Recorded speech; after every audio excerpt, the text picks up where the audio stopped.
పార్టీలో ఉన్న పెద్ద మనుషులందరినీ సరి చూసుకొని పని చేద్దామని అంటున్నా. నేను ఎవరిని తిడతలే.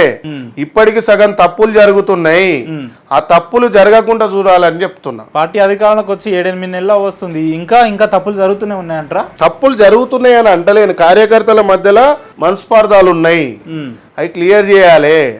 ఇక్కడ మా రోహిన్ రెడ్డి ఉన్నాడు, ఎగ్జాంపుల్ చెప్తున్నా. మొన్న పోటీ చేసిన ఒక మిత్రుడు, పాపం తనకు నియోజకవర్గం పట్ల ఏం తెలియదు, తనని అనడానికి ఏం లేదు. ఇక్కడ మా సీనియర్ హనుమంతరావు ఉన్నాడు, ముసలాయన. ఆయన కొన్ని ఏళ్ళ నుంచి రాజకీయం చేస్తుండే, ఇక్కడ ఓ 40-50 ఏళ్ళ నుంచి చేస్తుండే. మరి ఇప్పటివరకు ఎమ్మెల్యే ఎందుకు గెలవాలి? అమర్పేటలో అంత పెద్ద లీడర్ ఉండు, అది గుర్తించాలి. ఎందుకు గెలుస్తలేడని స్టాండర్డ్ లీడర్ని తీసుకొచ్చి పెట్టాలి.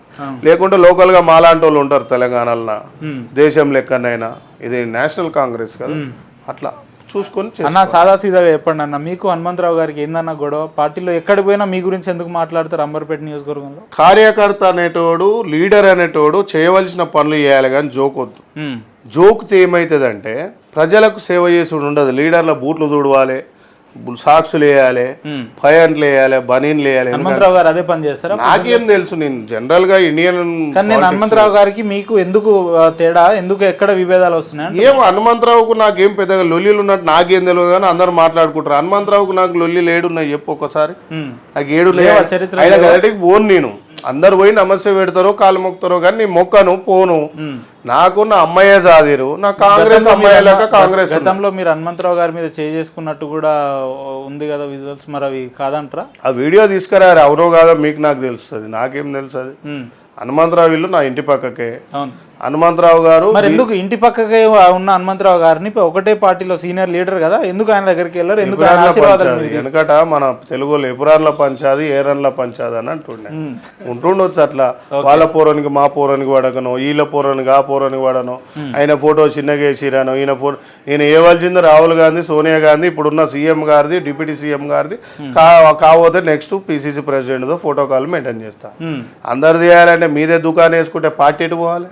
నేను పార్టీ అభిమాని, పార్టీని వేసుకుంటా. పార్టీ అభిమాని. రాజీవ్ గాంధీ వేస్తా, ఇందిరాగాంధీ వేస్తా, వాళ్ళ ఇంట్లో జీతగాడిని నేను. ప్రతి ఒక్కరు జీతగాడే ఇప్పుడు పార్టీలు ఉన్నాడు. కార్యకర్తలు అనుకుంటాం.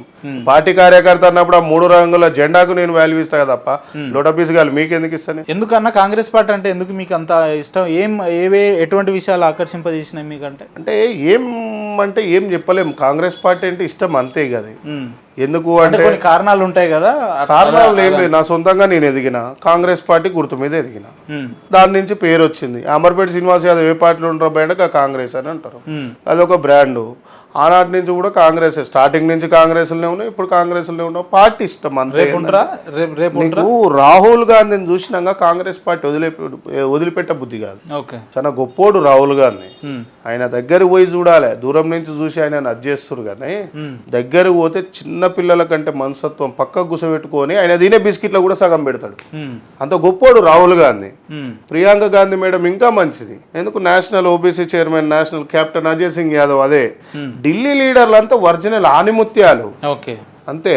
వాళ్ళని చూసిన తర్వాత వీళ్ళంతా ఎంటికల్ లెక్క అవుపిస్తారు అంతే. అంబర్పేట సీనన్న కాంగ్రెస్ పార్టీ లీడర్ అని చెప్పుకొని స్థానికంగా 100 కోట్లు సంపాదించుకున్నాడు అని అంటే ఏం చెప్తారన్న? నీకు విషయం చెప్పనా, ఇది ఇక్కడ నువ్వు తెల్ల పేపర్, ఒక పెన్ను పేపర్ పట్టుకొని పోయి నేను 100 కోట్లు సంపాదించినట్టు ఒక్కరితో రాసుకరా.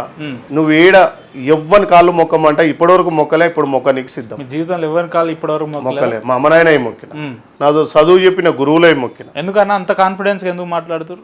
అవును, నాకు చదువు చెప్పిన గురువులు నా తండ్రితో సమానం. ఒకవేళ మొక్కవాళ్ళు చూస్తే సోనియా గాంధీ మొక్తా అంతే, ఇక మించి ఎవరి మొక్క. ఇప్పటి వరకు మీ రాజకీయ జీవితంలో ఎవరి మొక్కలే. మొక్కవాళ్ళు చూస్తే పార్టీని అభిమానించుకుంటూ ఇట్నే ప్రజాసేవలో కొనసాగు. ఇన్నేళ్ల మీ రాజకీయంలో ఎవరి దగ్గర ₹1 తీసుకోలేదా అంటున్నాను. ఇన్నేళ్ల రాజకీయంలోనా తీసుకున్నా, బొచ్చడి పైసలు తీసుకున్నా. మా నాయన కాడనే తీసుకున్నా, మా అన్నల కాడ తీసుకున్నా. ఇన్నే పెద్ద పెద్ద ప్రోగ్రామ్ చేసిన. సెటిల్మెంట్లు అని చెప్పి భూదందాలు. సెటిల్మెంట్కే పోను. అసలు ఏ భూమి ఎక్కడ ఉంటుందో నా అంబర్పేటలో ఇన్ని ఉన్నాయి కదా. మా ఎమ్మెల్యే గారు ఉన్నారు, మా ఎంపీ గారు కిషన్ రెడ్డి గారు ఉన్నారు. వీళ్ళందరూ అడిగినా చెప్తారు, ఎందుకంటే మా పార్టీ కాదు కదా, మా పార్టీ అయితే నా దిక్కు మాట్లాడుతుండొచ్చు. ఎందుకంటే నేను అది చేయదలుచుకోలేదు. మా నాన్నగారు సిద్ధాంతాలని పాటించుకుంటూ ఇంటికి వచ్చిన నలుగురికి, ఆఫీస్కి వచ్చిన నలుగురికి మర్యాద ఇయ్యి, నీకంటే చిన్నోనికి కూడా లేచి నమస్తే పెట్టమని చెప్పిండు.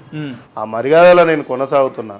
నేను భాగ్యనగర్ ఇన్స్టిట్యూట్లలో పోలీస్ డిపార్ట్మెంట్కు కోచింగ్లు ఇప్పించిన, అనేక గ్రూప్ 2 గ్రూప్ 1 కోచింగ్లలో మాట్లాడిన, ఆర్సీట్ రెడ్డి ఐఏఎస్ కోచింగ్లలో, షైన్ ఇన్స్టిట్యూట్ అశోక్ నగర్లో, ఇట్లాంటి ఇన్స్టిట్యూట్లలో చాలా మందికి విద్య కల్పించిన, ఎడ్యుకేషన్ సైడ్ పోయేటట్టు చేసిన, మాసు క్రైమ్ సైడ్ రాకుండా చేసిన. మా అంబర్పేట పిఎస్లో ఇన్నేళ్ళు 20 ఏళ్ళు అయింది నేను పోయి, ఒక్క చిన్న కేసు ఉన్నట్టు చూపిరు నా మీద.